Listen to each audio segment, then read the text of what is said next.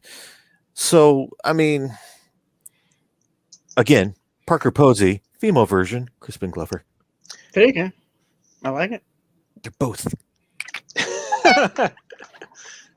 And I don't think they're acting. I think they're truly little, little on the warp side.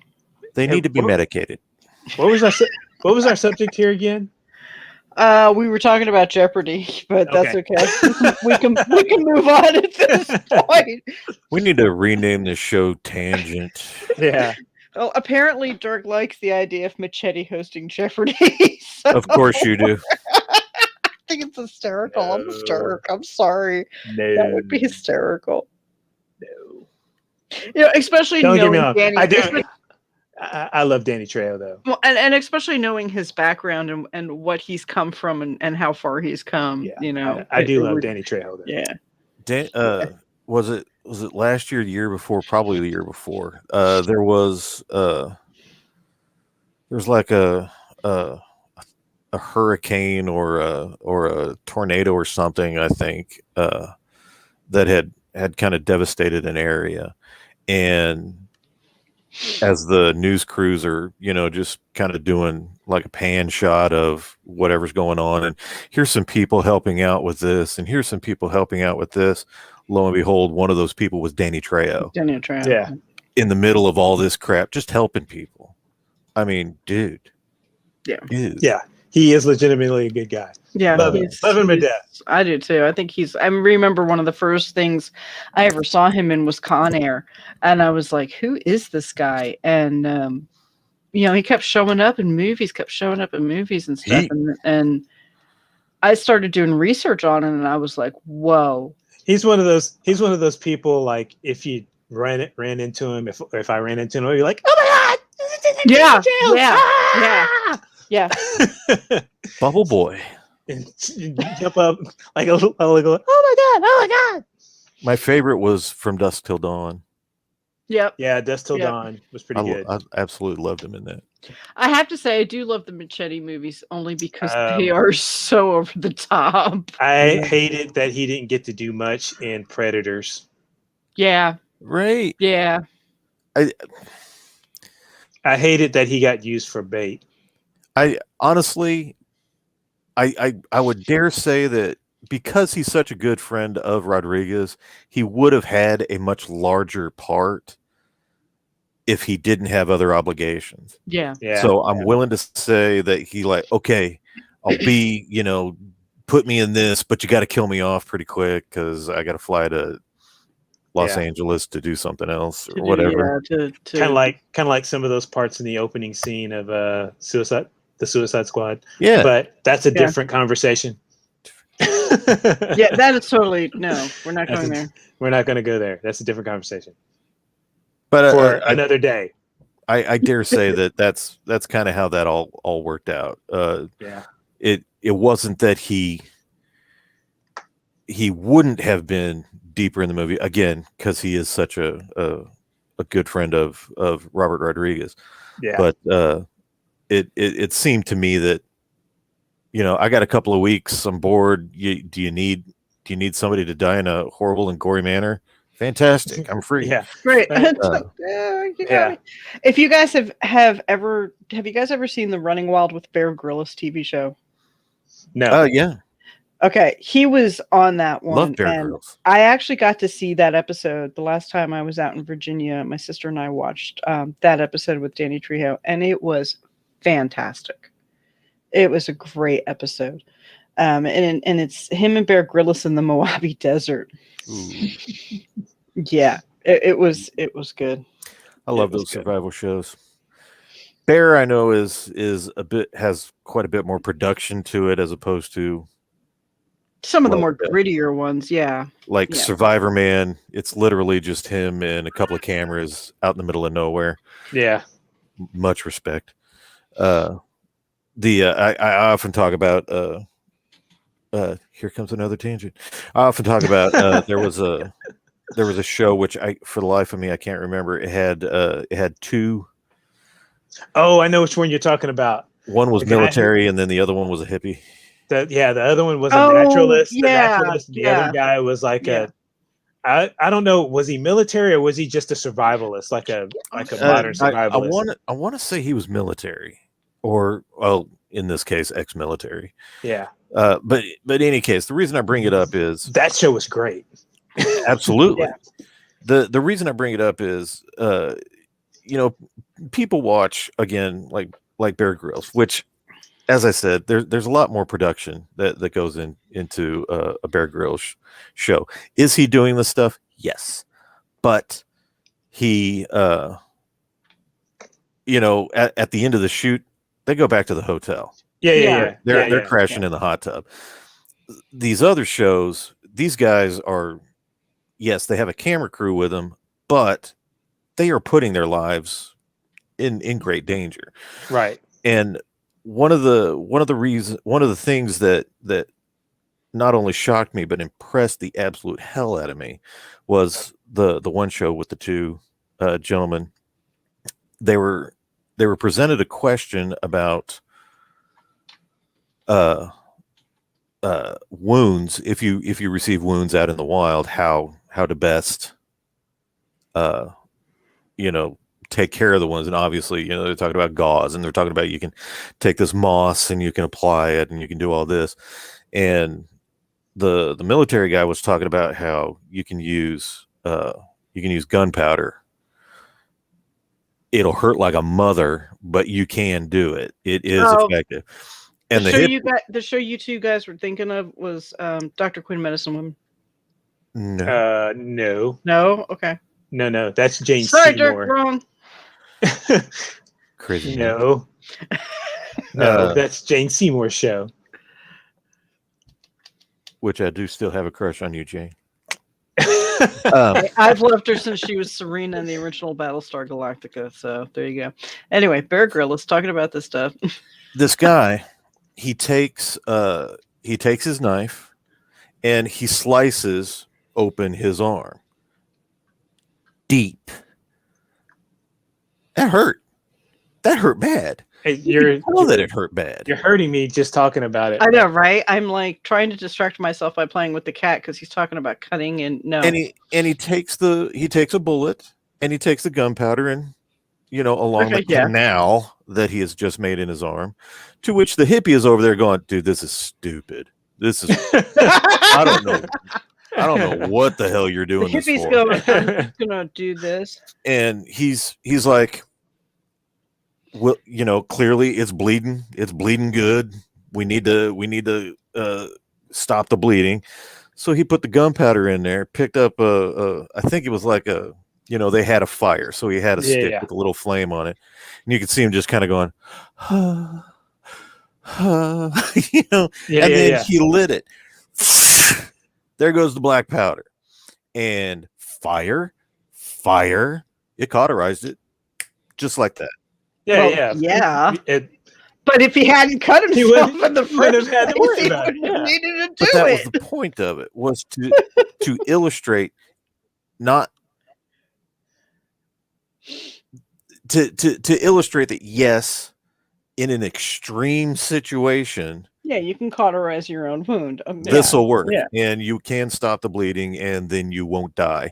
You'll have a bitchin' scar with it, and it'll hurt like a mother, but you can survive doing that. And that was the whole purpose of what he was showing you. And God, mad props for that, dude. I will say this for the hippie guy too, though.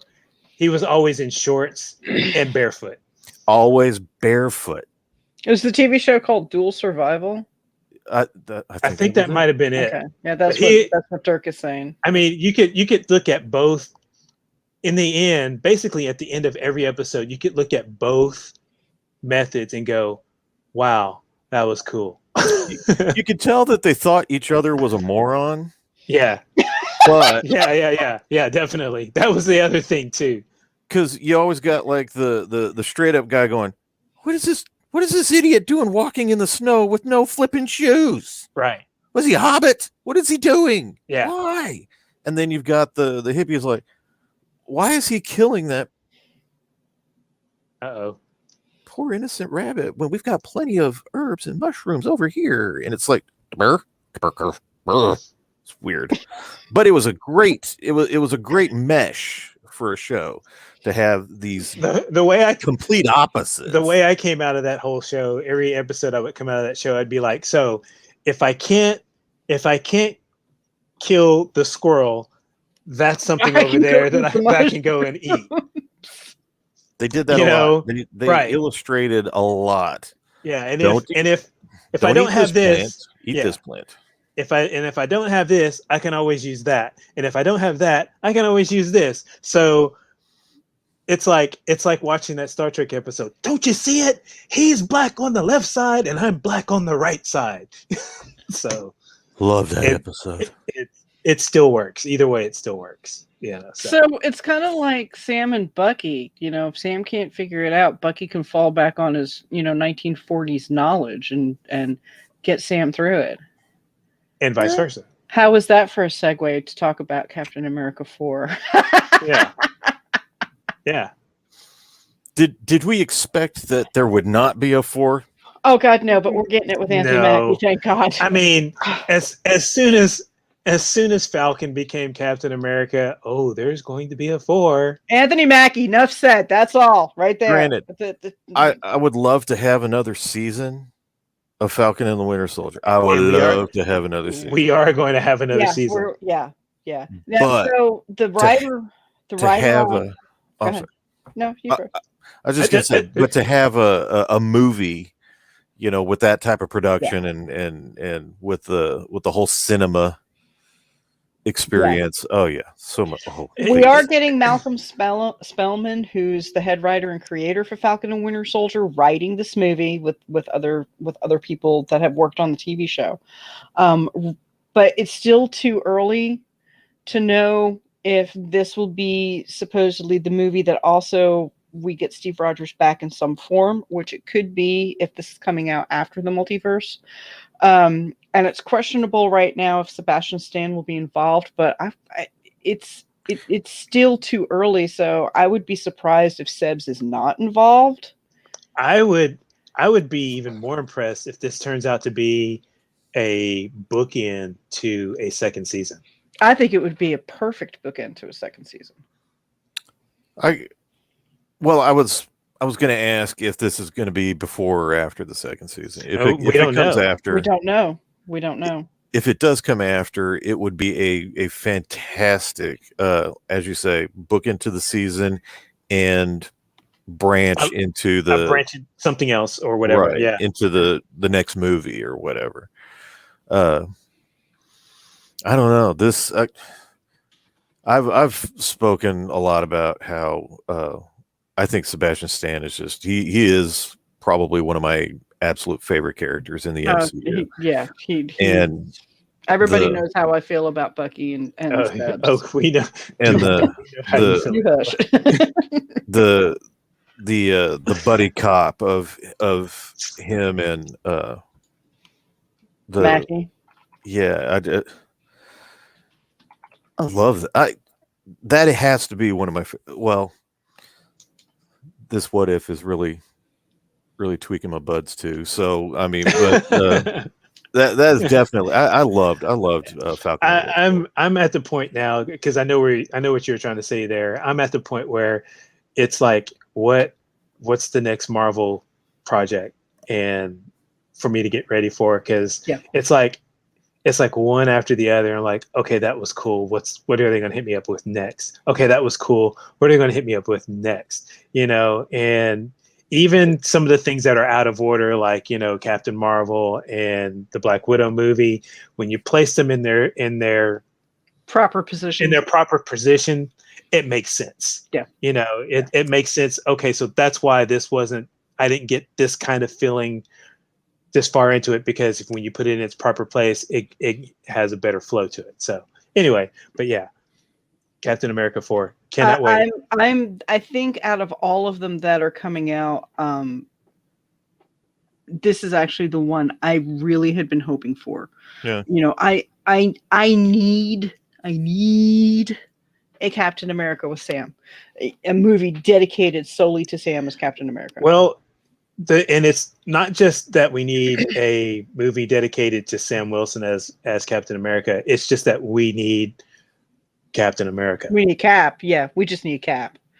We need Captain America. There needs to be, you know, some carry on of Captain America. Mm-hmm. I mean, even if in the end we end up getting Steve Rogers back, which it may or may not happen. It happened in the comic books. It may or may not happen here. Yeah, it may not happen here, but you just can't have an Avengers movie without Captain America. Yeah, Captain America. Without Cap. You know, the send off that they gave Steve Rogers, I thought was so beautiful that bringing him back, I think, would just. Oh, the only way they could bring him back is if they do evil Captain America. Yeah, I agree with Walt. It has to be evil Cap. And if that's what they're going to do, more power to him. More power to him, because a lot of people hate that storyline, but I loved that storyline. It's part of the Secret Wars, and there's rumors that they're doing Secret Wars as a TV show. Yeah, they are doing it as a TV show. I'll take Chris Evans as evil Cap in the TV show as compared to on the big screen. I don't care. I want to see evil Cap. I want to see Steve Rogers just once go, Hail Hydra.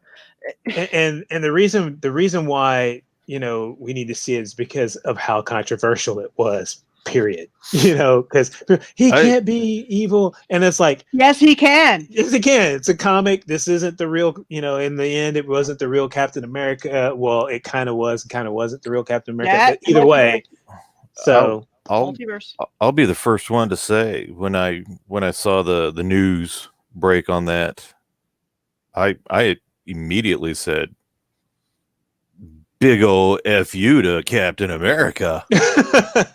Yeah. I didn't even read Captain America. Oh my God. And I was like, you and Marvel, how dare you? And what's weird, and I think this is the thing that really got on people's nerves, is what's weird is that because, you know, us being comic book fans and aspiring comic creators and everything, we know how far ahead these things are planned. Oh yeah. You know, and it's just ironic that life was starting to emulate what was happening currently in the comics, which were thought of like months, maybe a year ahead. Everything started happening, and I think that's what got under people's skin. I think it scared people, and it scared people. And I loved every moment of it. I think during that whole run was the only time I was on Twitter every day to see who was going to try and curse out Rick Spencer. I remember the day you told me about the Secret Wars at work, and I was like, what? And I immediately that day on the way home from work, I stopped at Secret the Empire. Secret Empire. I stopped on the way home from work and picked up as many copies, you know, as many of the issues that they had, and continued getting them. And it was just I'll be honest, it caught me off guard too. Yeah. Because I wanted to get that, you know, I rushed out and got Steve Rogers, Captain America issue 1. And I'm sitting there reading that thing going, wow, this is pretty cool. I can get by with the new shield and everything. And then at the very end of that, he kicks that dude out of the helicopter and says, Hail Hydra. What? Did I just read that? Oh my God. Yes. Hey, hold up, as they say. Hold up a minute. Hold up. not again. I didn't read Captain America. I wasn't. I don't read superhero comics. I'm sorry, people. Oh, I know. don't read No, superhero you're Yeah, okay. yeah, no, You're no, fine. I totally get it. But of course, the news, the media, everybody Yeah. was posting that one panel, Yeah, which was beautifully illustrated. I just want to Oh, add. yeah. I agree with you. I don't One of remember my favorite artists. who it wasn't Bendis. No. Bendis had left and was over. I think by that time had moved on to I don't DC. remember who Okay. it was. Uh, It's but, in my box. the beautiful illustration, beautiful colors. It was just very well done. And then you got that little bubble. And I remember when I first saw it, nah, they're screwing with people. They're screwing with people, right? They're screwing with people, aren't you? No, Aren't nope. And being the I want to say the proud patriot that I am. Jesus says, I haven't served in the military, but I was a police officer for quite a while, and I always saw Captain America as the symbol of this country, and then for them to write a character or to make the character that we've known punched out Hitler, for God's sakes. Yeah. 200 times. And then, for him to turn out to be evil, it made me feel that they were, whoever was writing this story was kind of disparaging towards America. And of course that got my blood boiling and so on, which is exactly what the media wanted me to do. So I was a puppet to the media, which is why I don't watch the news anymore. One of many reasons I don't watch the news. Oh, and what was that noise? Was that the cat? Okay, that was the cat. Was she meowed. What my cat didn't make that noise. I was like, oh crap, what was that? No. What was funny is that, and me and you, Sean, we've talked about this a long time, is people start complaining about things. Like, remember when Peter Parker was killed in the Ultimate Universe? Yeah. And people complained that he was being replaced by a black character. And it's like, excuse me, it's an alternate universe Spider-Man story that we're talking about here. Just calm down. The Spider-Man that you've grown up with for all your life is still there. This is the Marvel Ultimate Universe. And then, it's the same thing with this, when it's like, come on, y'all, dude, people, read the story. If you read the story, you'll figure out what's going on. You'll understand. Just read the story. And that's what I did. I became so enraged that somebody would do this to a character that I don't read about, that they would take this symbol that you've up in my head. Right. And they would do this, that I did. I went back and I read what all was going on. And it's like, all right, well, that makes more sense. Right. Sneaky marketing tactics too. And you're sitting there reading it, you're going, this is actually a good story. Yeah. And I understand where this is going. Yeah. And all this stuff just happens to be coincidence. To reflect back on more recent history, whenever we were talking about like the He-Man thing, and everybody losing their shit over it's a Tila show. Well, it never said it was a He-Man show. But I digress. It's still a He-Man story. It's still a He-Man story. Exactly. It's just told through Tila at this point. And everybody was having such a fucking conniption fit without even seeing the episodes. And they voluntarily were saying, I am not watching this show in protest after what I've read from this other rag. Exactly. And it's like, exactly. You can hate it. You can hate it all you want. I'm not trying to convince anybody to like the Masters of the Universe show. I'm not. Right. Yeah. I can tell you that I sat down and I watched all the episodes, and I was Not impressed with the animation, but the story I thought was really intriguing. I thought it was really well done, and it illustrated these characters. I was getting out of toys at the time that came out, but as I said, I had a couple of the figures. I would draw them like crazy, and I loved the little comic strips, the little comic books that came with them. So I didn't really pay attention to the cartoons, but this was a very mature story. It was a very I thought it was so far a very good story, interesting, and I'm looking forward to the second half. While all these other people are screaming about how they've turned He-Man into a cuck, and Teela's a man, and she's wanting to have some sort of lesbian affair with, and it's like, did you watch it? No, I refuse to watch it because of what they're doing. Then you're talking out your butt, dude. If you Right. Yeah. So it was the same thing with the Captain America. Yeah, and that's what I'm saying. I remember at the time there was so much venom that was being spewed over this, and I too, I was pissed. I was pissed over what they were showing me, that I had to find out what was going on. And I know that a lot of people didn't. They just wanted to have a ball. Yeah. And then like I said, I read. I didn't read the whole thing. Full disclosure. But what I did read is like, oh, okay. It was like, oh, that kind of makes perfect sense. You're right. You know, and I slid right into it. And then whenever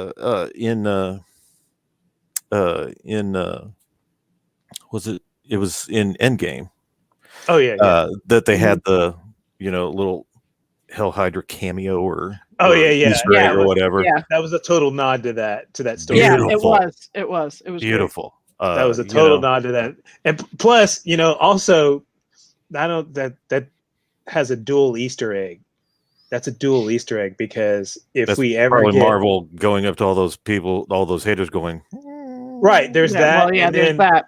And then now we have Sam Wilson as Captain America, and I wouldn't be shocked if we get the Evil Empire storyline somewhere down the line. Wasn't that also Chris Evans ad-lib?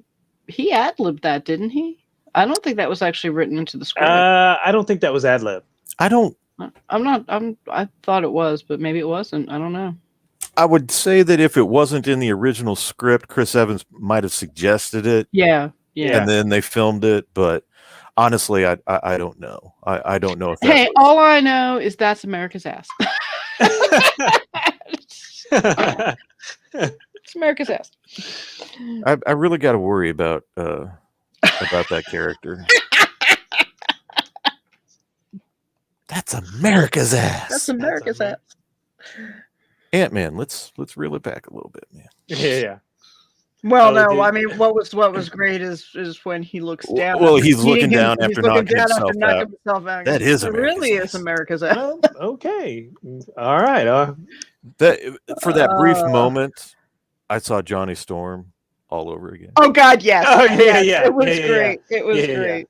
By the way, still my favorite Johnny Storm. Yeah. Another tangent. I went back and watched both of those movies just for the fun of it the other day. I watched them because of Chris Evans. I am not a fan of the first one. Obviously they had the production. They did a good job. They screwed up Dr. Doom like nobody's business. That's the only thing I hated about that movie. That's neither here nor there. The Silver Surfer I thought was magnificent. Silver Surfer was very underrated. I'm not Lawrence really Fishburne. Lawrence Fishburne. I wasn't real big on the story, and I certainly am not happy about Galactus being a cloud, but Silver Surfer I thought was magnificent. The interaction between him and Chris Evans's Johnny Storm I thought was magnificent. Yeah. Chris Evans as Johnny Storm in that movie. Yeah. Perfect. Yeah, he was fantastic in that. So much so that whenever they cast him as Captain America, I said, how is that going to work? Right, that's what I said too. And then He's Johnny Storm. He's Right. not Captain America. yeah, Oh no. But He's again, Cap. now you see him as Cap, and it's like yeah. there is no other. There is no can't- other. That would be a Wow. great. That would be a. You know what? Since we've been talking about that and the possibilities of Chris Evans returning, because there have been some talks with Marvel. Oh yeah, all the you know, rumors going around. Yeah, What if he's making an appearance as Johnny Storm in Multiverse of Madness? Oh, I'd love it. that would be Love it. awesome. Absolutely love it. Well, they now own it, so You easily. know, What if- and honestly, the rumors that are What going around is that if- Chris Evans is possibly coming back to the MCU. The rumors aren't necessarily that he's coming back as Captain America. So yeah, you could be onto something there, Walt. Honestly, And if it happens, you heard it here first. And what if we get a twofer and we end up with Michael B. Jordan as the Human other? Torch 2? At both of them, we get both of them together as Human Yep. Torch. It, That's a twofer. That would be great. it wouldn't shock me. It honestly, at this point, it would not shock me. I don't think they will. Let me just say, I don't think they will. I don't know, because with what's happening with Spider-Man, No Way Home, yeah. I mean, it may not be a complete, come in, say some things, do something or whatever. It may just be like a whoosh, all new footage of a Let me flash. ask you this. Do you think, speaking of Spider-Man, have we gone a full loop now? I think we have. Yes, we have. Speaking of Spider-Man, do you think that they're going to show Really? in the trailers Tobey Maguire or Andrew Garfield? Or They do you think they're going to they save didn't- that for the big screen? I think they're going to save that for the big I screen. think they'll say that for the big Yeah. screen. They gave us Dr. Octopus and they teased Green Goblin. Green Goblin, And- yeah. There was yellow lightning instead of blue, if but we already know that he's not going to be blue. if you ask me, I would save that for the movie. Oh, I agree. totally agree. I totally agree. I'm curious if Sony is going to be able to, pardon the pun, but keep it in their pants, or if they're going to expose themselves. Yeah, I would hold that close to the vest, because whenever they show up, it's going to be big. And the reason I say that is in the Aquaman movie, for me, I have something in my eyeball. For me, the money shot was when Jason Momoa came out in the classic Aquaman suit. Yes. Yeah, Yes. And being that they put that in the second trailer, I think it was, maybe it was the third trailer. Second, at least the second it trailer. was like the second or third trailer. Yeah, it kind of ruined the moment. It ruined the moment. It totally destroyed, for me, it destroyed the moment, because it's like we all know the classic outfit. Mhm. We're all familiar with the classic outfit.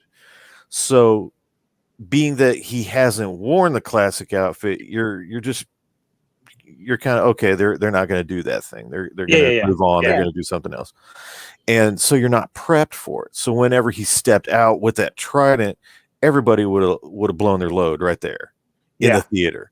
And then that one moment, that one itty bitty, just like Cap and Meow Meow, Mm-hmm. everybody would have had that one moment that in this 3.5 hour movie, the one moment that everybody. That was the one moment in Winter Soldier, because they kept it under. Everybody knew Winter Soldier was in it, but they kept it under wraps where he knocks Bucky's mask off in the hall, and Steve turns around and goes, "Bucky." And then he turns around and goes, "Who the hell is Bucky?" Yeah, that was that moment. That was that moment, because they never showed that. They in any of the never trailers. showed it, and in the trailers, you always saw the Winter Soldier with the goggles and the mask, the full mask, and that could have been anybody. Yep. Us comic nerds knew. Us comic nerds. Oh yeah, we knew. We knew who the Winter Soldier was in the first place, but as soon as I found out that they were doing that, I was like, yes. first. Yeah, But yeah, you yeah. know, But now I will admit, I did not expect Sebastian Stan to be the Winter Soldier. You know what I'm saying? Yeah, Even though Bucky perished in Captain America, when the Winter Soldier showed up, they could easily have cast anybody. oh yeah, they could. Oh, yeah, definitely. Yeah, Definitely. and continued on. But to see Sebastian Stan reprising that role and Yeah. continuing with that role, Paul, yeah, you have yeah. instantly made me a fan. Yep. Well, anybody got anything else going on? No, Or I should we guess do it's on? How about some on blast? some on blast. I remembered, Sean. Look, I remember. On blast. As a matter of fact, in your honor, Sean, we'll let you go first. I have a cat on my lap. My question is the He-Man next to you. I've been Huh? sitting here staring at the He-Man next to you. That right there.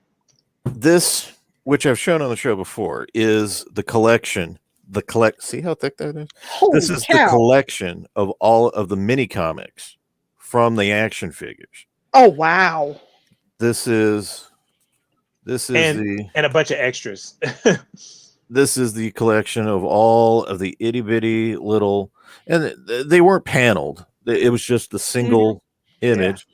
The originals, the very first comic books that came out with the figures were done by the artwork was done by illustrator by the name of Alfredo Alcala, who is a god in the comic world. The man was, I believe he passed, absolutely phenomenal. And then later on, whenever I believe DC had picked it up, they started doing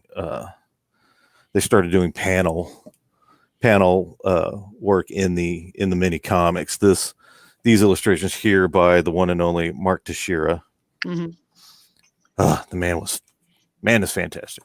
Anyway, that's my pretty cool. Yeah. Again, not a big He-Man collector, or I didn't watch I did watch all the cartoons, but I was into it more because of animation as opposed to what the stories were about. But at that point,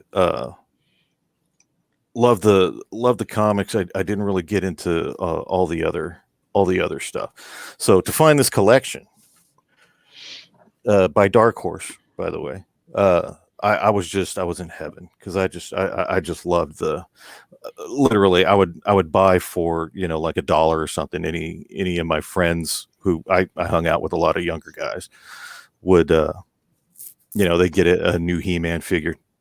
Dude, what are you going to do with that comic? Just throw these away. I'll give you $1. Yeah, right. Yeah. I loved them. I absolutely loved them. But I made the cat run away. Fantastic.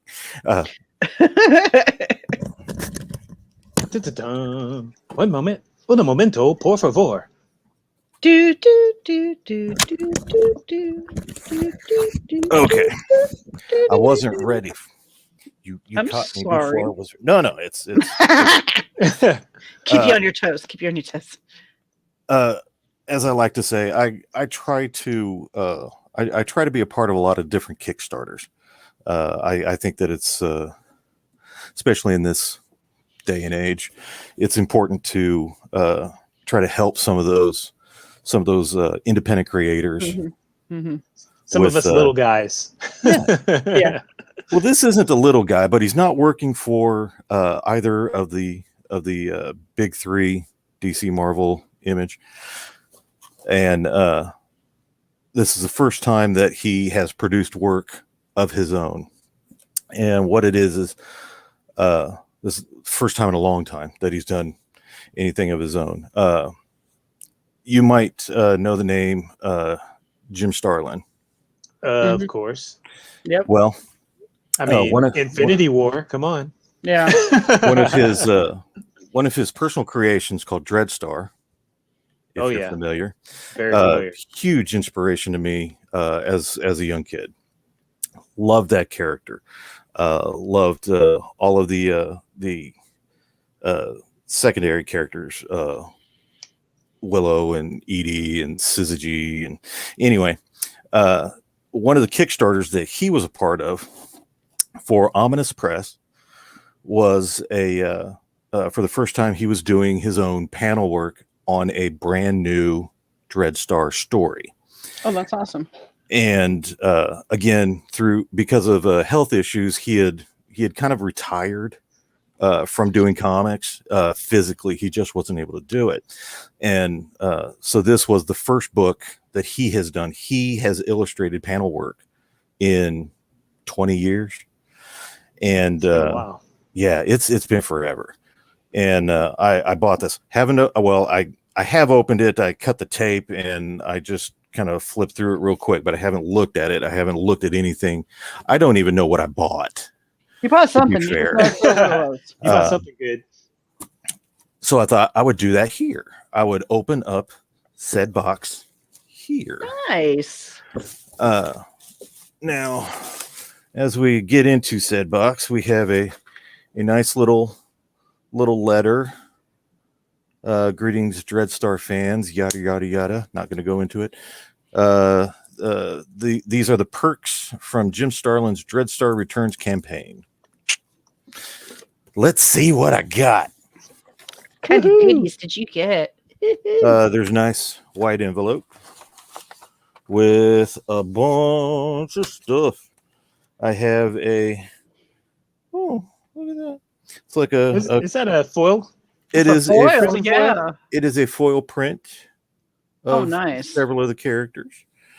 Let's see. Oh, see, I'm framing that. Here is signed by Jim Starlin, Dreadstar himself. Love that illustration. That's awesome. That's a good yeah. If you're familiar with Dreadstar, he kind of had I want to say like 3 different phases. He was a space pirate, as illustrated here. Mm-hmm. Super strength, but he was kind of dipping into astral powers. With the sword, even it was kind of an ether thing. But then, as the character developed, he did kind of become somewhat of a superhero, as illustrated there. Another nice illustration by Starlin. And as he developed even further, he became darker with a cape. Oh, wow. I never read those. That's pretty cool. I didn't get into that kind of stuff. Some more nice little card. Man, I'm going to have to frame all of these. These are fantastic. You're going to have to step away from the Kickstarters to get the frames for those. I'm saying. For a little bit. Yeah, no joke. I'm definitely going to be broke for a bit here. A nice little cast plate there. All of these very nice. And then, of course, Dreadstar comic. This is actually one of his original issues published by I believe this was published by Epic originally. Yeah, I think so. I think you're right. This is Dreadstar #1. This would have been printed by Epic Comics back in the day. This is which was a side shoot of Marvel, I do believe, mm-hmm. right? It was Marvel's answer to Heavy Metal. Right. If you know what Heavy Metal is. And if you don't, you're not old enough.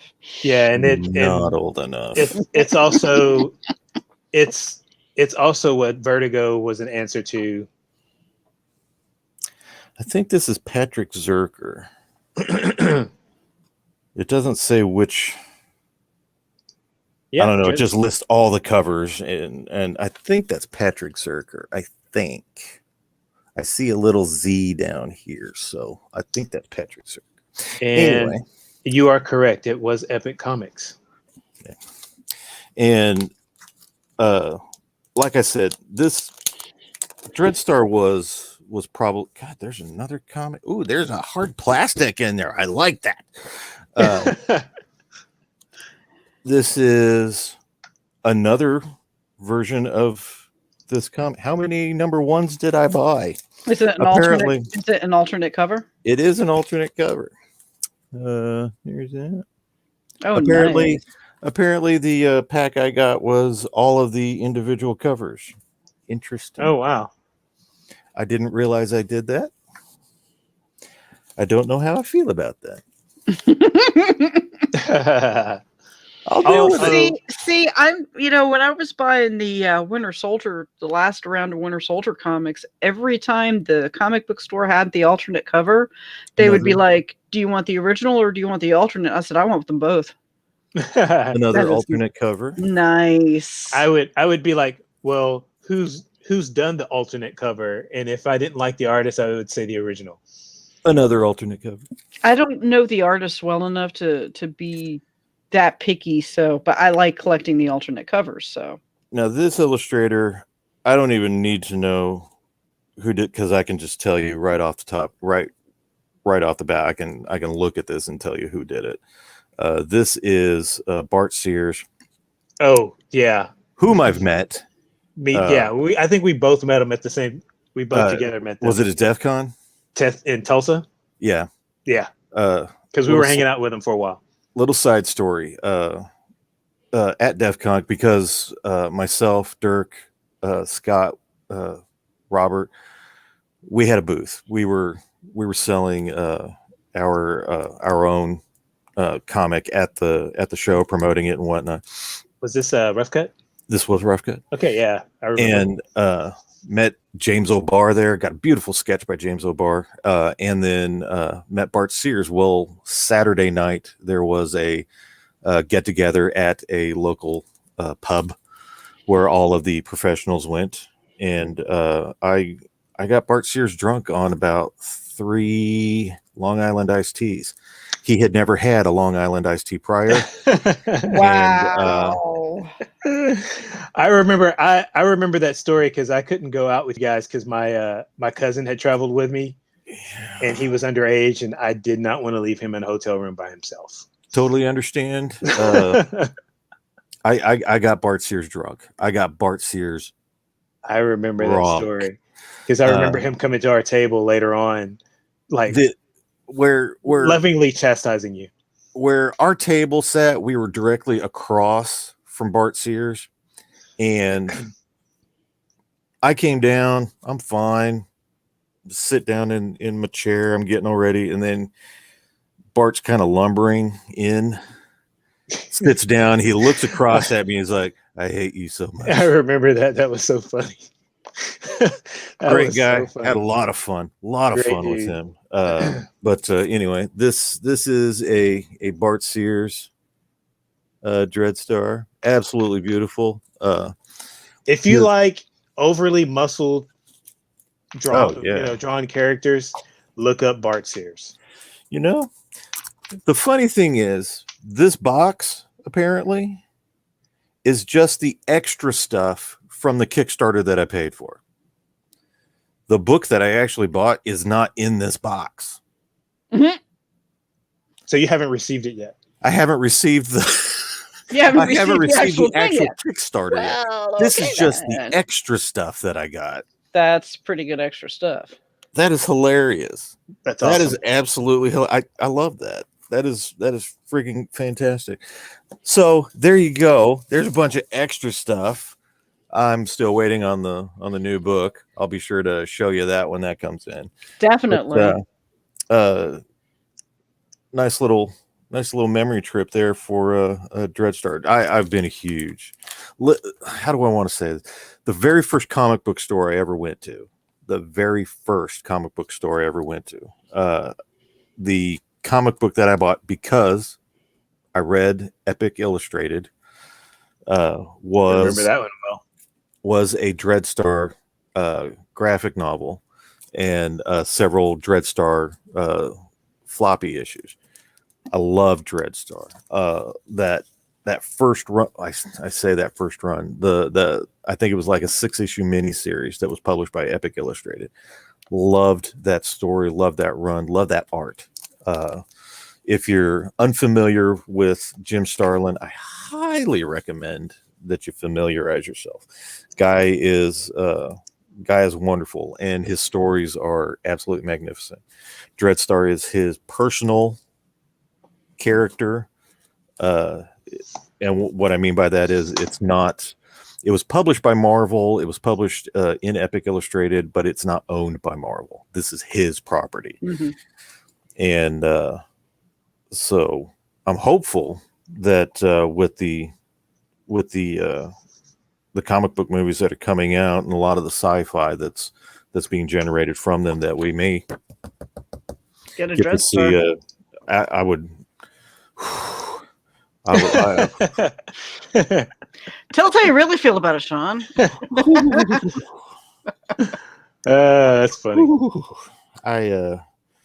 There are not words that I could say if they did a Dreadstar movie. I would lose my mind. Okay, so ultimate casting. For the lead, my go-to is Michael Fassbender as Vanth Dreadstar. Now, do I think that there's a better actor out there that could play that character? Yes, but I would really have to think about that one for a while to really get an idea of who I'd want for the role. Even the other characters, like Syzygy, he's basically kind of an intergalactic version of Doctor Strange. So trying to find that cocky, arrogant, almost belittling attitude from an actor, it would take me a little bit to figure that out. And no, I've never tried to fan cast it. But now that it's now it's in your brain, you're probably going to. He's going to come up with it. Yeah, he's going to come up with it. Who would I? I'm probably going to ponder that one forward. Yeah. Yeah, but anyway, that's what I got. I was really excited to show that off to everybody, and the funny thing is, what I was excited to show wasn't even in the box. Hey, that just makes it last longer, and we get to see it when the next box comes. Yeah, it's all right. I'm still really happy about that. That's again, nice swag, man. Huge Dreadstar fan. If you haven't read it, I highly recommend it. It been a long time. It deals with a lot of politics. It deals with a lot of politics, a lot of religion, and the negatives and positives from both, and the little people caught in the middle. Always caught in the middle. It's a great deal, like I said, and I highly recommend that. And that's all I got. All right, Walt, what do you got? Let's see. What I did, not much going on, but if you haven't already seen, The Long Halloween is out, the animated movie, part 1. Yeah. It's been out for a few weeks now. But this past week, part 2 came out, which usually these things are about like 2 months apart from each other. But for them to come out like within a month apart, and I have to say that it's pretty good. The story's pretty good. Where did you find them? Walmart. Darn it. Good old Wally World. One of the things that I noticed about these covers. Oh, sweet. So you kind of get the feeling, if you haven't read the actual comic, you know what it's about. But yeah, there you go. Friday when I go baby shopping for Caitlin, I'll be picking those up for myself. You go shopping for babies? Her baby shower's on Saturday, so baby shower. So, and as far as things that I've consumed, that's about it. Quiet week. Yep. Quiet week. Yes, Shawn, my daughter is turning me into a grandmother. So, yeah. You tell her to knock that crap off. No, she's over 21. She doesn't live at home, and that's fine. Yeah, so she did everything I asked. I asked her to wait till she was out of high school, that she got a college degree or at least some sort of college or tech school education, that she had a good job, and that she was out of my house, and she did.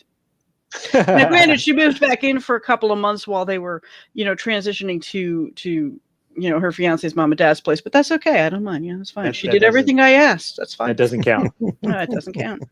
Doesn't count. One Me, of the I ladies guess. where I work, she just recently had a baby shower, and they were like, "What are you gonna bring?" And I'm like, "Me."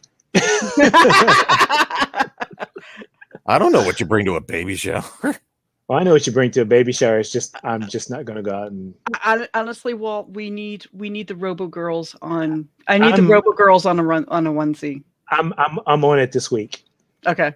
I'm on it this week. Because that was so Kate's having a little boy, and she saw my Robo Girls t-shirt and my Robo Girls coffee mugs and everything. And then last week on Spoiler Alert, we were talking about some of this stuff, and she said to me afterwards, she's like, "Mom," she goes, "Do you think Walt would make me a Robo Girls on a onesie?" And I said, "I bet you he would if I ask him." And she's like, Yeah, "I well, do."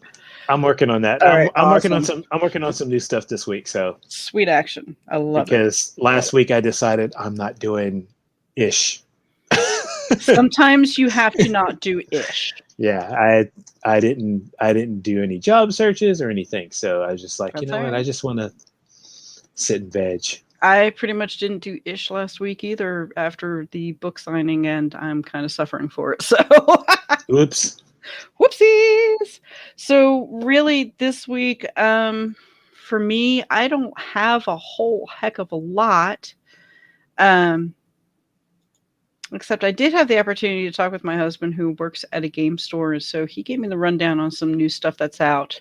There is a new 3D Catan out. The pictures that he sent me were kind of blurry, but it looks pretty good. The mountains are definitely, upraised off of the board and everything. There is so I need to show you guys this.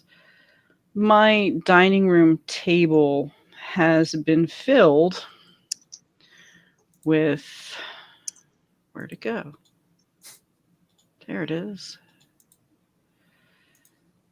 Let's see, is it shiny? There it is. My dining room table has been filled with these for the last 2 weeks. Oh wow. Does that say $199? That says This is for the whole set. Oh, okay. Okay. Okay. Oh. All right. So I was yeah. about to go for that. So it's just for the whole set.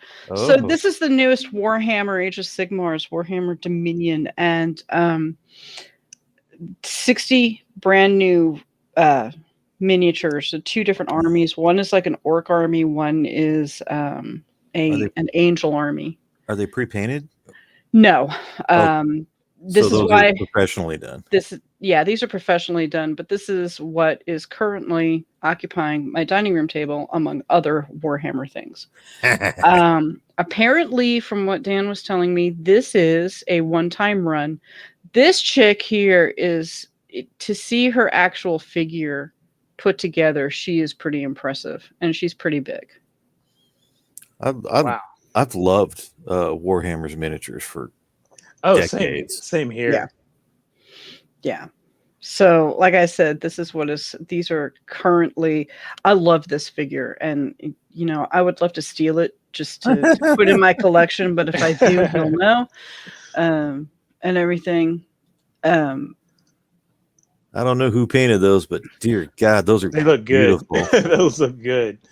I can't wait to see them when Dan's done with them. My husband is an artist. He does oil paintings and stuff like that. And he's backed away from doing a lot of the painting and stuff, a lot of his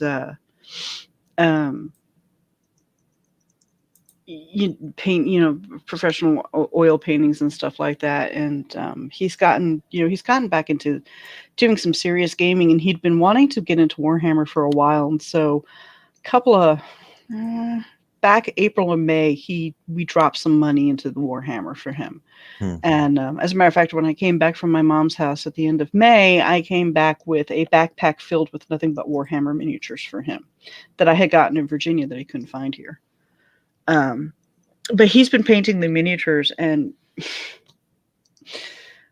you guys are artists. You guys know what it's like to take your time and do it right, and to do it the way you want to see it, and everything. And so, of course, he's still working on this one figure called Bellacore, and Bellacor's probably as big as the Angel. He's probably about this big, and he's still working on.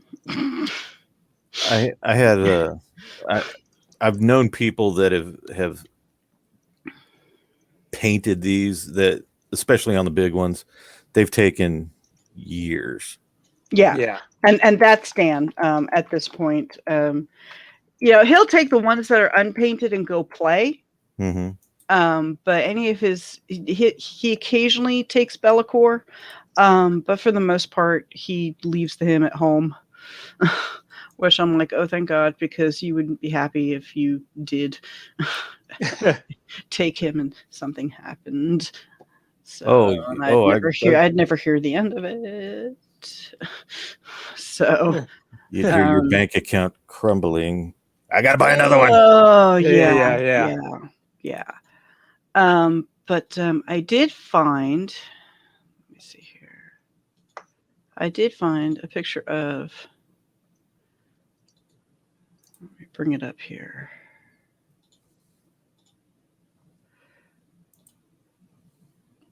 This is the 3D Catan.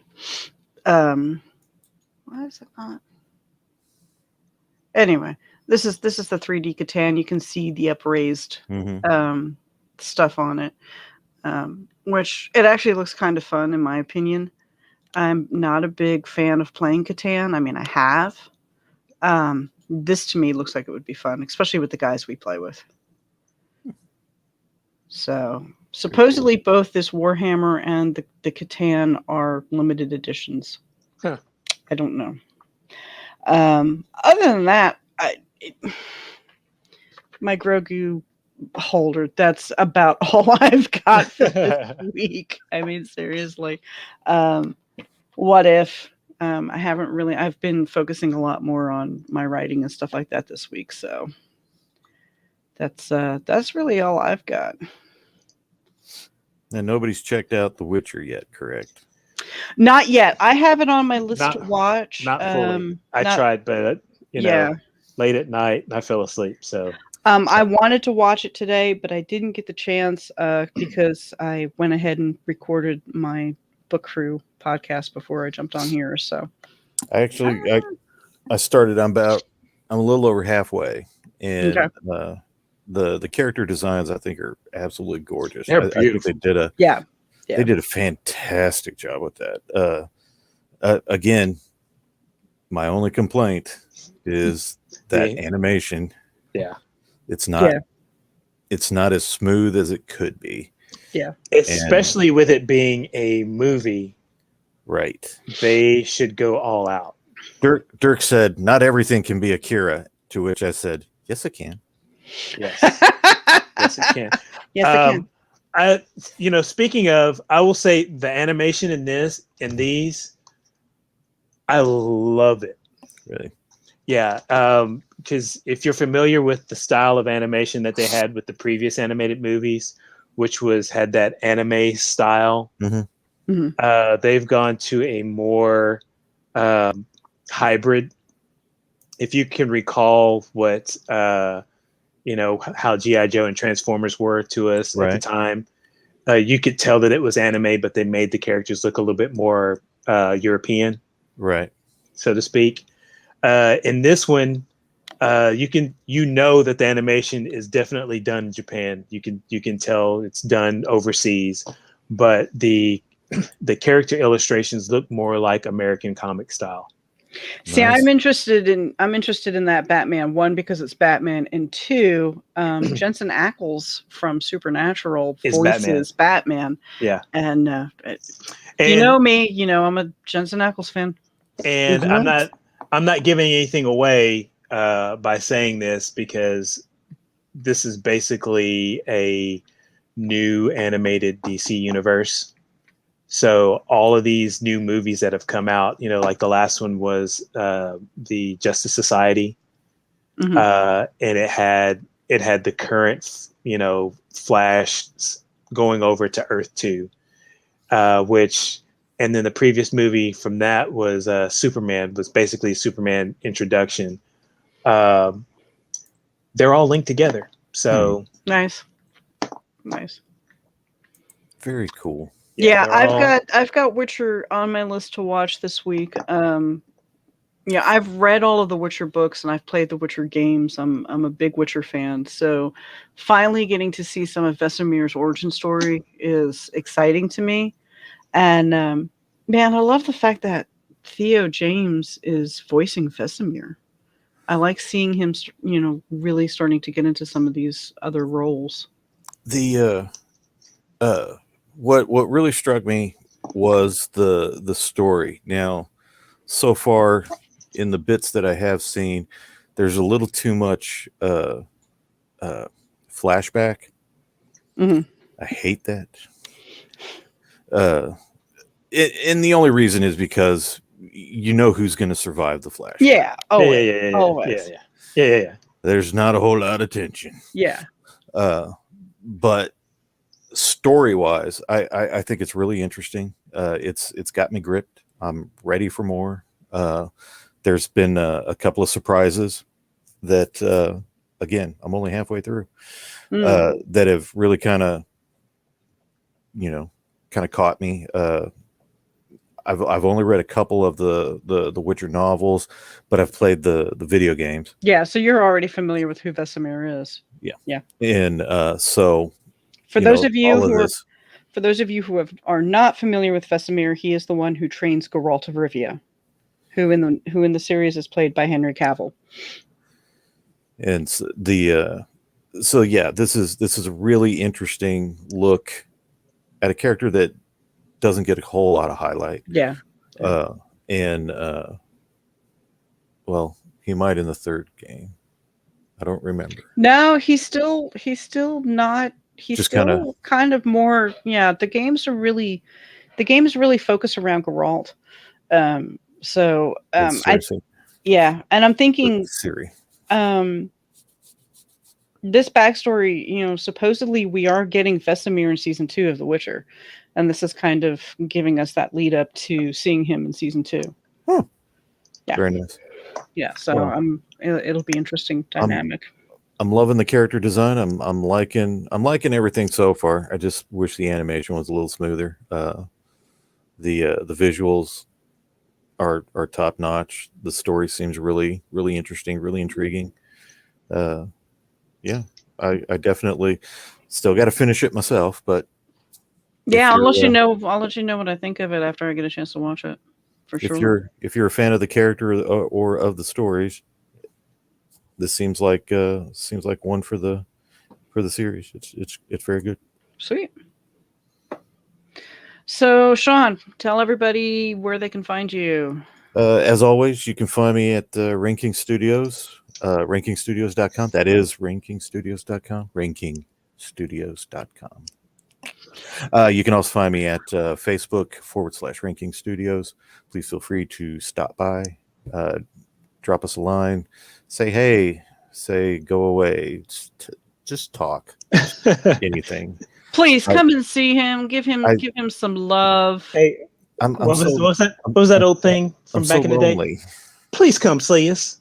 Please come see us. Yeah, definitely. There's a lot on the horizon coming from everyone in the studio. Me, particularly, I'm working on a handful of things that hopefully will entertain the masses. I hope. So, definitely check it out. Let us know what you think. Drop us a line at any time. Feel free. I read everything that comes through the both sites. So please come on by, say hi. Alrighty. And Walt, what do you got going on? Well, these are all the places where you can find me. Wrong hand. This one You're right on here. the other way. You're on the other side. This one right here. So all these places, I would go through the whole thing and list them off. But if you definitely hit up my Zazzle shop where you can get, my RoboGirl stuff. Here's my new, you probably saw me sipping out of this earlier. Little mug. Nice. That's my little characters that I've done. Nice. There. And also, for those of you who are trying to avoid the Backstreet Boys reunion tour sickness, I have these nice little face masks now too. So And Zazzle also offers extra, I think, N95 quality filters that you can put in there, because there's a little pocket where you can put the filter in there, so it's just not cloth. So these are really good, and I think they're like $16.95 for these. So I've got they machine washable? They are machine washable, yes. Woohoo! And but I would suggest hand washing, just because, just to be safe. But I have this particular version in red and black, and then I have one that just has this little symbol on there. You can get that in any color you want. So nice. That's what I got going on. Do you want to talk about any of the artwork that you've been working on? Actually, if you go to, like I did earlier, if you go to any of these here, I've got a few things that I've worked on. In fact, one of my next projects is I'm about to redo something that I started and I ruined. So I now have to start all over again. And everybody knows that I'm a watercolor painter. Mm-hmm. And I was working on this nice little ditty of Finn Balor, the demon. Finn Balor. And if you're familiar with professional wrestling, Finn Balor is known for doing body paint that looks a lot like either Venom or Carnage. And this was one of the paintings I was wanting to do, and I totally screwed up his skin tone on his chest and got mad and thought maybe everything would look good all black. And I said, no, I'll just start over from scratch. But that's one of the things that's on my list right now. I've got a few, if you go to the Facebook page there, the What Walter Cons, you'll see some designs I've been working on for some race cars. So I'm a jack of all trades. I do comic art, I do painting, I do graphic design, you name it. So, alrighty then. And of course, you can find me at all of these happy places. One of these days, I'm just going to swap that out with my link tree, because the link tree is even longer. Yes. So, so if you're looking for my books, you can find them at bethandfreely.com. If you are looking for an editor or someone to design a website for you, you can hit me up over at themusesfunhouse.com. I specialize in author websites, as well as editing of novels, and come talk to me. I would be more than happy to help you out with your novels, give you some developmental editing tips and tricks. And I do it with compassion and a lot of respect. So there's that. And you can also catch Walt, Dirk, and I on Thursday at 3 p.m. for Task Force Geek Spoiler Alert. This week, of course, we'll be talking about What If, Episode 3. And also you can catch me at Task Force Geek Book Crew if you're looking for writing tips and tricks and other fun things, talking about, the most recent book you read, want to catch an author interview. That's where you can find me. Trying to release them every Friday. Sometimes that happens, sometimes it doesn't. Like before this show, I recorded episode 2. So keep an eye out for that. But and that's pretty much all I've got. So for Walt and for Shawn and for Dirk, who's been, hiding in the wings. Get better, Dirk. Yes, please get better, man. We miss you. Always. And ignore Shawn. Just, drink some hot tea and make sure it's in one of these cups. So yes. It has to be in a Robo Girl cup, or else you will never get better. I got 3 different versions out there, so shameless plug. No, that was a good plug. I liked that plug.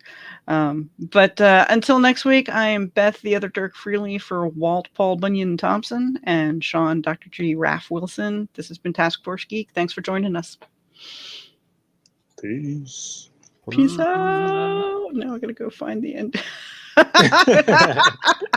Well, hold on a minute. It has been. Hey, I found it. There we go. Here we're fading out. Somebody